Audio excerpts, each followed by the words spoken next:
ओम शांति।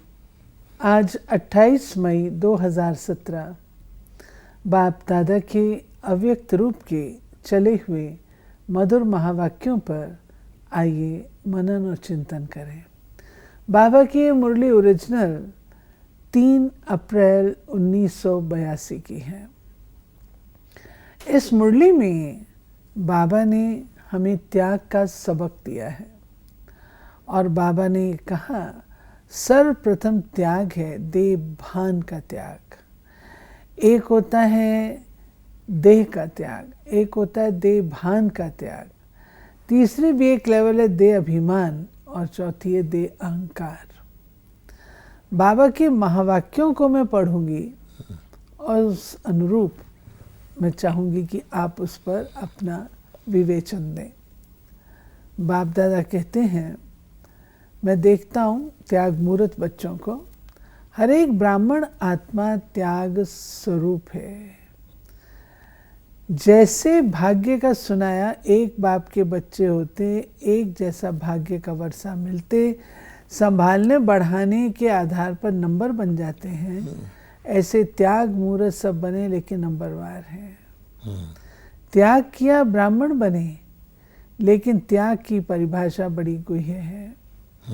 कहने में तो सभी कह देते हैं तन मन धन संबंध सबका त्याग कर लिया, लेकिन तन का त्याग अर्थात देह के भान का त्याग, देह के भान का त्याग हो गया है, वह हो रहा है। यानी मोटे रूप से तो बाबा कहते हैं कि बाबा का बच्चा कोई बनता ही नहीं जब तक उसने त्याग न किया हो। क्योंकि पहला क्या है कि परमात्मा का परिचय मिले, परमात्मा को पहचाने। जब परमात्मा को पहचाना तो बच्चे के अंदर ये तो आ गया कि ये मैं आत्मा हूँ, परमपिता परमात्मा की संतान हूँ और परमपिता परमात्मा ही मेरी गति सद्गति करेंगे। और उसके लिए मुझे ये तमो प्रधान तमोगुणी प्राणी हानिकारक नुकसानकारक वस्तुओं का त्याग करना है। उस हिसाब से तो बाबा कहता है जो मेरा बच्चा बना वो हर एक बच्चा त्याग मूर्त है। अब बाबा अब इसको आगे बढ़ा रहे हैं कि त्याग मूर्त जनरली तो सब हैं, मिनिमम त्याग तो सब ने किया ही है। लेकिन फिर बाबा कहता है त्याग का भाग्य होता है, त्याग के बगैर भाग्य नहीं होता। बाबा कहते हैं जैसे एक पिता अपनी संतान को भाग्य का भाग बराबर बराबर दे देते हैं, फिर उसको कोई संभाल लेता है, कोई नहीं संभाल पाता, कोई उसको बढ़ा लेता है। इसी प्रकार से त्याग शब्द की भी बहुत परिभाषा है। त्याग क्या होता है सब जानते हैं, तन मन धन संबंध संपर्क इत्यादि इत्यादि का मैंने त्याग कर दिया। अब उसमें भी बाबा कहता है कि डेप्थ है। तो जैसे तन से बाबा शुरू करते हैं, कहते हैं सबसे पहले त्याग में तन आता है, ठीक है ना। उसको फिर बाबा ने आगे एक्सप्लेन किया। बाबा कहते हैं त्याग का अर्थ है किसी भी चीज और बात को छोड़ दिया, अपने पन से किनारा कर लिया, अपना अधिकार समाप्त हुआ। जिसके प्रति त्याग किया वो वस्तु उसकी हो गई। जिस बात का त्याग किया उसका फिर संकल्प भी नहीं कर सकते। त्याग का अर्थ क्या होता है? जब हमने कोई चीज़ त्याग कर दी किसी की फेवर में, किसी के लिए, तो इसका मतलब हुआ हमने उस चीज़ से अपना अधिकार पूर्णता विड्रॉ कर लिया। अब उसको वो अधिकार पूर्णता दे दिया, उसके बाद वो वस्तु उसकी हो गई। अब उसने उसको यूज़ करना चलाना जो भी करे, मुझे संकल्प में भी ये नहीं सोचना कि अब मेरा उस वस्तु पर कोई अधिकार है। इसमें राजा हरिश्चंद्र की कहानी बहुत प्रसिद्ध है। बाबा ने कहा, मैं इसको पढ़ूंगी। जिस बात का त्याग किया उसका फिर संकल्प भी नहीं कर सकते, क्योंकि त्याग की हुई बात, संकल्प द्वारा प्रतिज्ञा की हुई बात फिर से वापस नहीं ले सकते हो। क्योंकि वो दे दिया सो दे दिया। आप हरिश्चंद्र जी की बात बता रहे थे। उसके लिए उनकी लंबी कहानी बनी हुई है उसको हर एक कोई जानता हाँ, सत्यवादी राजा हरिश्चंद्र कहते हैं कि उन्होंने सपने में एक ऋषि को अपनी सारी राजधानी दे दी। अच्छा, अब दिन चढ़ा, वो ऋषि सचमुच उनके दरबार में आ गया और उसने कहा, हुजूर आपने अपनी राजधानी मुझे दे दी थी।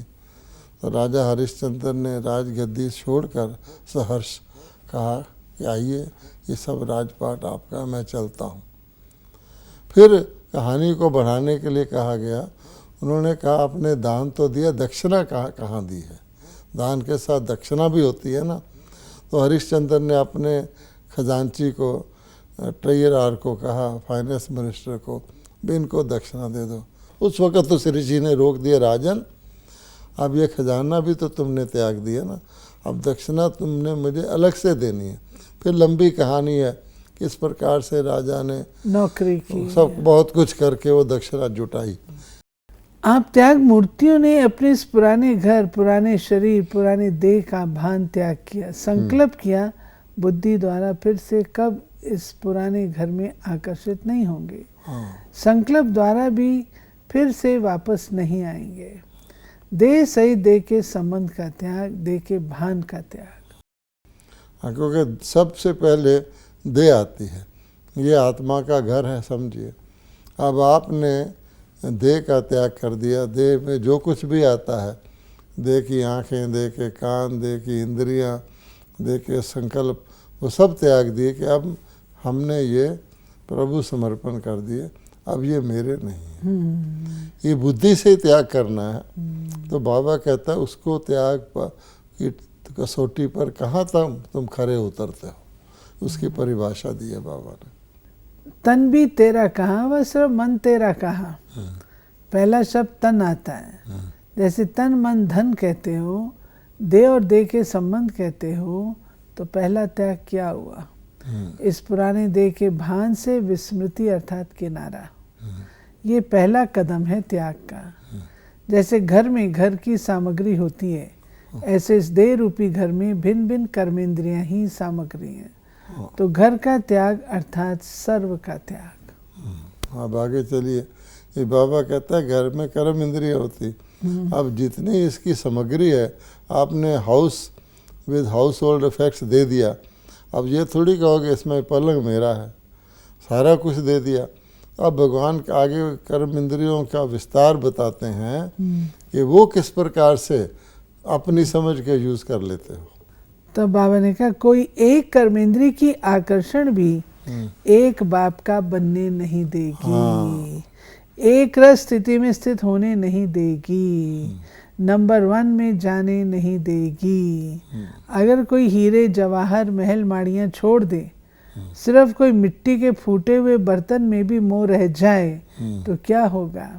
जैसे हीरा अपनी तरफ आकर्षित करता, वैसे हीरे से भी ज़्यादा वो फूटा हुआ बर्तन उसको अपनी तरफ बार बार आकर्षित करेगा, न चाहते भी बुद्धि बार बार वहाँ भटकती रहेगी।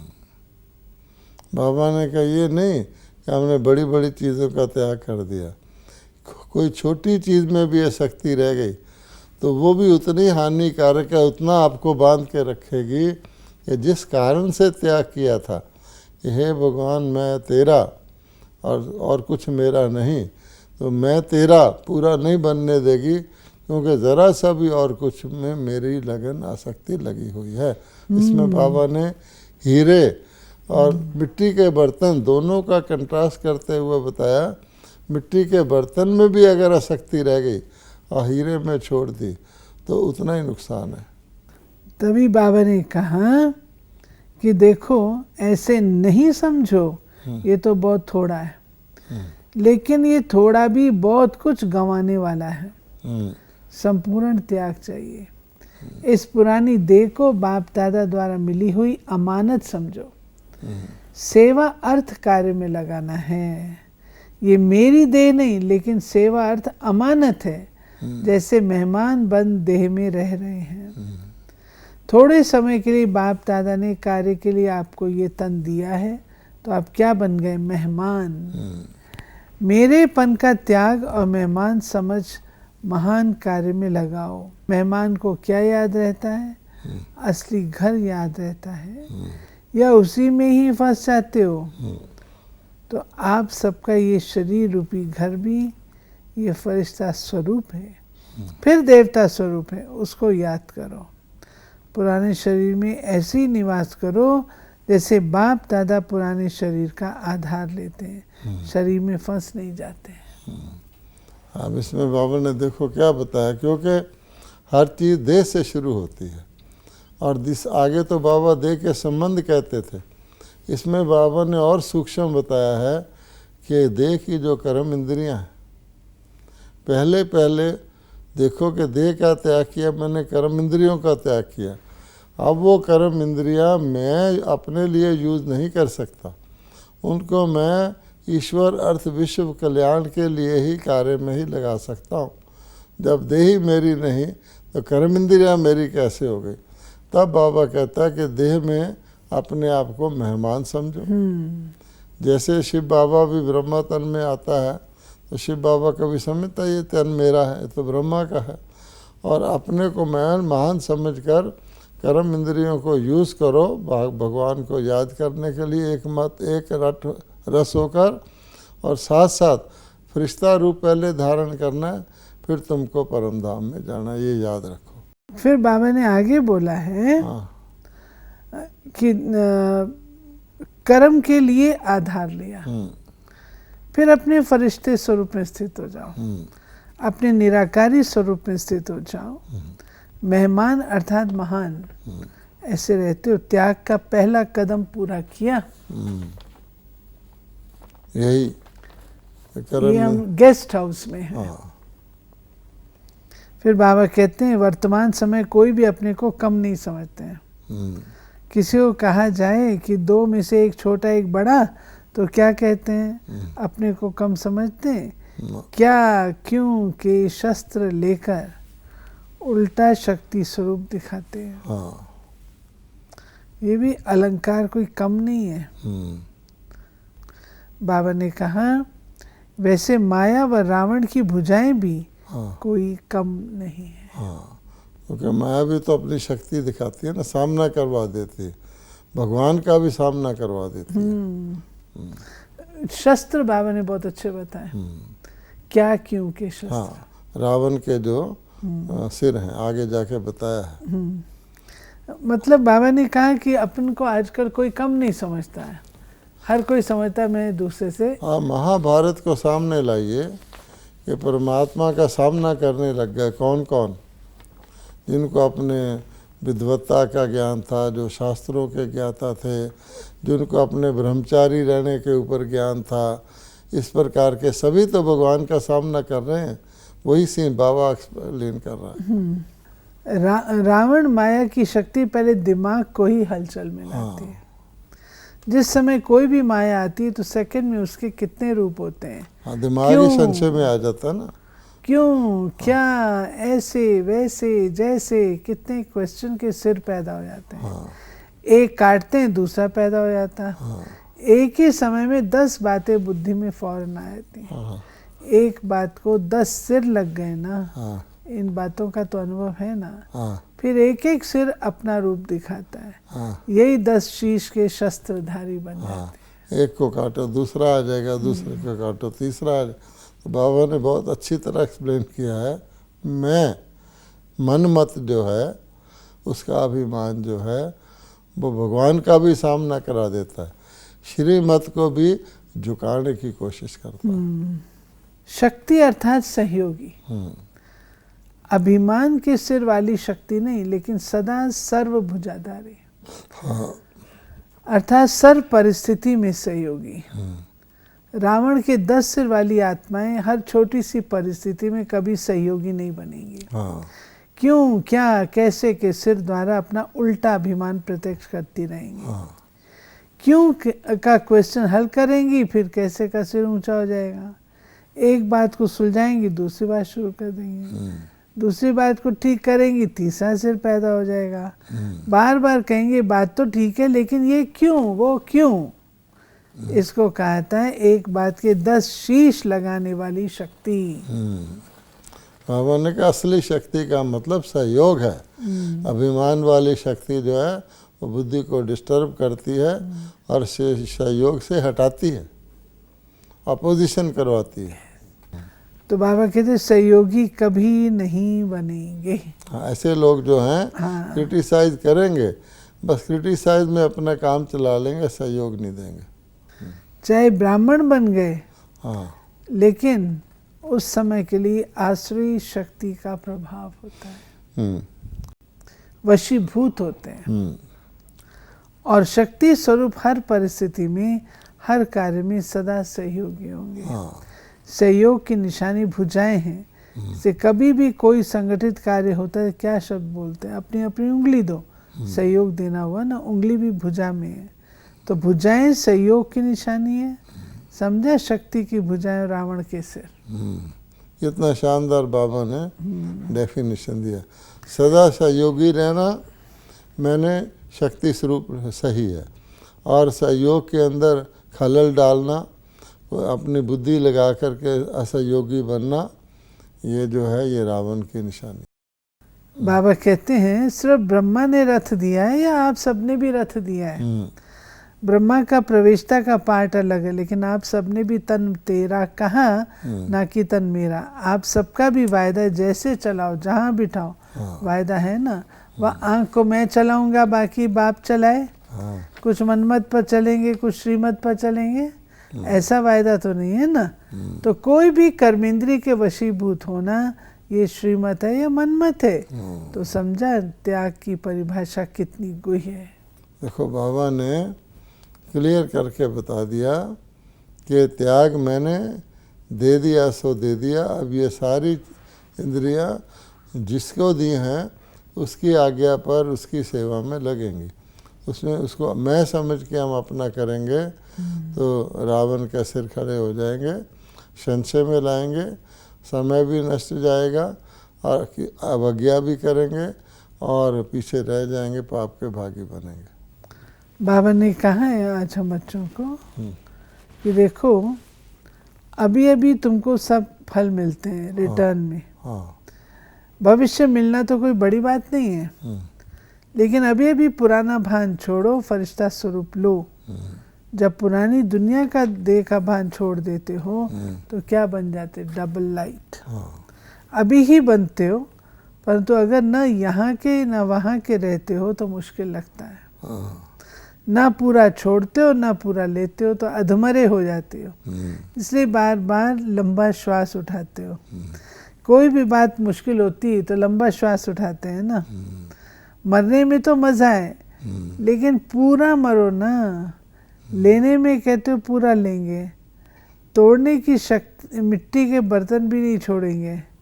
इसलिए बाबा कहते हैं वैसे तो अगर कोई मिट्टी का बर्तन रखता है तो बाप दादा रखने भी दें, बाप को क्या परवाह, लेकिन स्वयं ही परेशान होते। इसलिए बाप दादा कहते हैं कि कोई भी पुरानी चीज रखते हो तो रिजल्ट क्या होती है? बुद्धि भटकेगी। हाँ, बाबा तो कहता है मैं तुम्हें 100 बर्तन दे दूं मिट्टी के, लेकिन फिर तकलीफ तुम्हें होगी।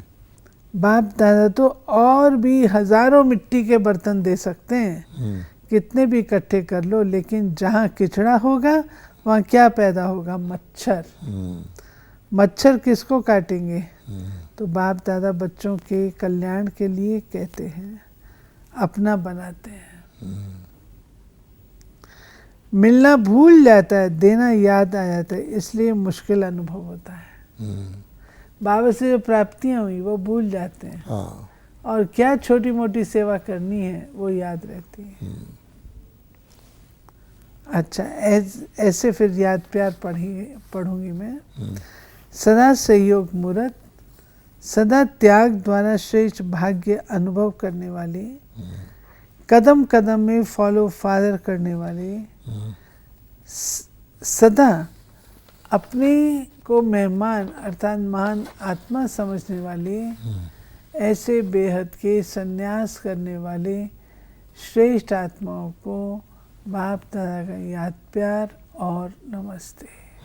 बाबा की मुलाकात जो पार्टियों के साथ है, परिस्थिति रूपी पहाड़ को स्वस्थिति से जंप देकर पार करो। जैसे बाप सर्वशक्तिवान है, वैसे हम भी मास्टर सर्वशक्तिवान हैं। सर्वशक्तियाँ शस्त्र हैं, अलंकार हैं। ऐसे अलंकारधारी आत्मा समझते हो। बाबा कह रहे हैं जैसे विमान द्वारा उड़ते हुए कितने पहाड़, कितने समुद्र पार कर लेते हैं, क्योंकि ऊंचाई पर उड़ते हैं। तो ऊंची स्थिति से सेकंड में पार कर लेंगे। ऐसे लगेगा जैसे पहाड़ को व समुद्र को भी जंप दे दिया, मेहनत का अनुभव नहीं। तो ऊंची स्थिति बना ले तो ये सब पार हो जाएगा। दूसरा है रोप को त्याग, रूहाब को धारण करने वाले सच्चे सेवाधारी बनो। बाबा कहते हैं जवानी का जोश रहता है, लेकिन रूहानी यूथ अर्थात सदा रूहाब में रहने वाले, सदा नम्रचित, क्योंकि जितना नम्रचित उतना निर्माण। जहाँ निर्माण होंगे वहाँ रोब नहीं होगा, रूहानियत होगी। जैसे बाप कितना नम्रचित बनकर आते हैं, ऐसे फॉलो फादर। अगर ज़रा भी सेवा में रोब आया तो वो सेवा समाप्त हो जाती है। यानी निर्माण को बाबा ने निर्माण से जोड़ा है कि स्थापना का जो कार्य है उसमें निर्माण चित्त होना यानी अभिमान मुक्त होना अति आवश्यक है। वरदान है बाप की समीपता के अनुभव द्वारा स्वप्न में भी विजयी बनने वाले समान साथी भाव। संग अर्थात समीप वही रह सकता है जो समान है। जो संकल्प में भी सदा साथ रहते वो इतने विजयी होते हैं। जो संकल्प में तो क्या, लेकिन स्वप्न मात्र भी माया वार नहीं कर सकती। कोई की ताकत नहीं जो बाप के संग से अलग कर सके। ये बाबा की गारंटी है। हाँ, स्लोगन है सदा निर्विघ्न रहना और सर्व को निर्विघ्न बनाना, यही यथार्थ सेवा है। अब आप देखिए कि जब हम ज्ञान में आते हैं तो हम विघ्न स्वरूप अवस्था में होते हैं। कोई भी आज की दुनिया के किसी व्यक्ति को ले लो, वो विघ्नों से समस्याओं से घिरा पड़ा है। जब भी आप उससे मिलेंगे तो कोई ना कोई अपनी प्रॉब्लम जाहिर करेगा। ये मेरी रुकावट है, ये मेरे लिए समस्या है। कई संबंधों की समस्या है, कईयों को शारीरिक रोगों के विघ्न है, मानसिक कई प्रकार की उलझने हैं। तो भगवान कहते हैं मेरा ज्ञान, जब आप ज्ञान सुनते हैं अपनी आत्मस्थिति में आते हैं और शरीर के भान से अलग होते हैं, आपको पता लगता है कि आत्मा मानने से मेरा क्या जीवन के लिए अप्रोच रहता है और शरीर मानने से जो कि विनाशी है क्या अप्रोच रहता है। तो धीरे धीरे साथ में योग लगाते हैं, मन को शक्ति मिलती है, तो हम विघ्न स्वरूप से निर्विघ्न स्वरूप बनते हैं। लेकिन बाबा कहते हैं ये फर्स्ट स्टेज है। वास्तव में आपको विघ्न विनाशक बनना है कि हम तो निर्विघ्न हो ही। ज्ञान की शक्ति इसलिए मिलती है बल्कि अपने भी विघ्न और दूसरों के भी विघ्नों को विनाश कर सकें, तब हम सच्चे सेवाधारी हैं। सो ये थी बाबा की आज अव्यक्त रूप से चली हुई 28 मई 2017 की मुरली। एक इम्पॉर्टेंट होमवर्क जो आज हम अपने लिए लेंगे वो है अपने त्याग की चेकिंग। हम कहते तो हैं हम त्याग करते हैं, लेकिन त्याग की परिभाषा जो आज बाबा ने बताई है कि जिस चीज़ का आप त्याग करते हैं उस पर फिर आपका अपनापन और अधिकार नहीं रहेगा। क्या सच में मैं ये ध्यान रखती हूँ कि ये तन भी बाबा का है? तन बाबा का है तो क्या ये पूर्णतः बाबा की ही सेवा में, बाबा की ही बातों में रमण करता है? यदि नहीं तो मैं त्यागी कैसे हुई? दूसरी बात, इस शरीर में हम मेहमान के रूप से हैं। ये हमारा गेस्ट हाउस, ये स्मृति, ये धारणा मेरी कहाँ तक रहती है, इस बात पर हम अटेंशन देते अपनी चेकिंग करेंगे। और जो बाबा ने कहा है आज, अपनी ऊंची स्थिति बनाओ, बातें अवश्य आएंगी। और आज हमने इस मुरली का मनन चिंतन किया है, तो आज ही एक क्वेश्चन पेपर आएगा, लेकिन उस क्वेश्चन को अच्छी तरह से समझकर और फिर हमें अपनी स्थिति को ऊंचा उठाना है, ताकि वो क्वेश्चन हमारे लिए बहुत सहज हो जाए। ये 3 होमवर्क आज हम अपने लिए लेंगे। ओम शांति।